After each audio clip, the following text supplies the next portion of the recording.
कहाँ रह गए आप? आपने खाना खाया नहीं? घर कब आएंगे? और फिर उसके बाद हो जाती है शादी। फिर शुरू होती है असल जिंदगी। रोजाना एक ही तरह के सवालों के जवाब देते रहो। आप कहाँ रह गए थे? दोस्तों के साथ तो नहीं बैठ गए थे? काम पर गए या नहीं? ये वो सवाल। फिर यही सब बेकार बातें रह जाती हैं। प्यार बिल्कुल खत्म हो जाता है। बीवी नहीं हमारा साया बन के हमारे ऊपर घूमती रहती है। हाँ, कौन है ये?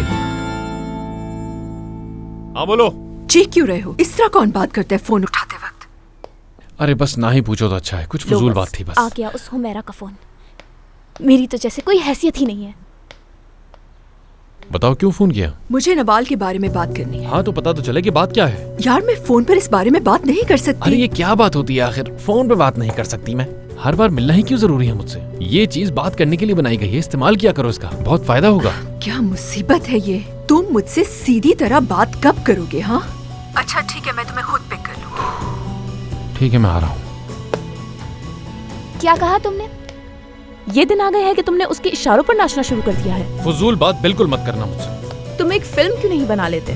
उसका नाम होगा बेटी की खातिर। कहानी ये होगी कि एक आदमी ने अपनी साबका बीवी के इशारों पर नाचना शुरू कर दिया। बहुत हिट होगी।